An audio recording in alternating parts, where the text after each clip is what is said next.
continue to see losses of pervious area from meadows or forests getting turned into developments for business and for housing.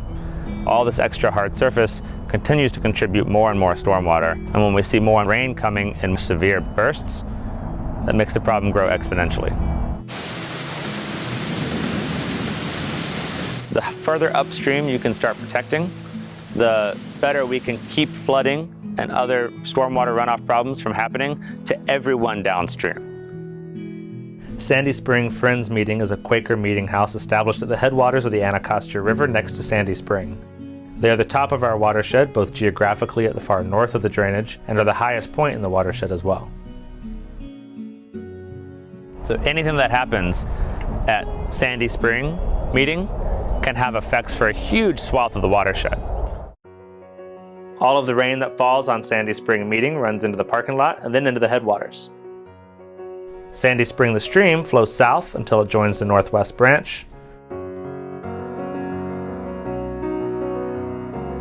From there, the northwest branch flows downstream through Montgomery County and into Prince George's County, where it joins the northeast branch just above Bladensburg Waterfront Park.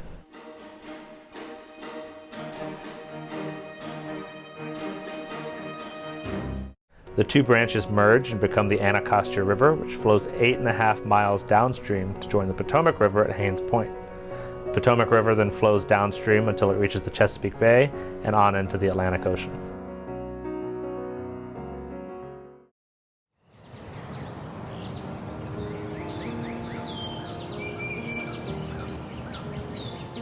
The meeting was formally established in 1753. When it was first built, it was the largest house of worship in what was then Montgomery County, Maryland. We've been good stewards of it for 200 years. I'm involved here in the meeting and helping to establish a native garden. Quakers believe that we are in partnership with the earth. We had serious water problems. This garden I'm talking about would wash away into the parking lot. We connected with Sandy Spring Meeting's leadership and worked together to create a comprehensive stormwater management system to keep all of their stormwater on site. The way a rain garden works, we're capturing roof water or water from an impervious surface like a parking lot, directing it to the planting area, which is a depression. So the water comes from the roof, and during a rain event, goes through a pipe or through a swale and enters the rain garden and infiltrates it, slows down that water, cools it, and then captures it in that system. For these gardens, we chose 100% native plants. Using native plants is the best option in terms of stabilizing because they have a deeper root system than non-native plants, or even grass, which has a very short root system as well. Having that deep root system holds the soil in place on slopes and captures water, it's almost like a sponge and soaks that water up. You're also creating a habitat for various wildlife, birds, butterflies, bees, so they have the nectar sources and such to continue on. One of the reasons Anacostia Riverkeeper likes working with churches, with big community centers, is because we get all of the congregants going in and out of that facility every week.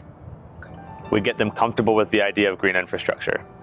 Maybe they've never heard of it before, maybe they'd heard of it but hadn't thought that it was for them.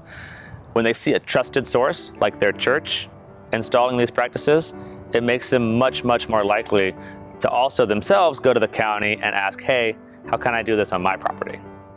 If you live in Montgomery County and you want to learn more about how you can help combat stormwater pollution, look up the Montgomery County Department of Environmental Protection and specifically look up the Rainscapes program. It's a way for any homeowner to get rebates for doing stormwater best management practices like rain barrels, cisterns, rain gardens, and several others.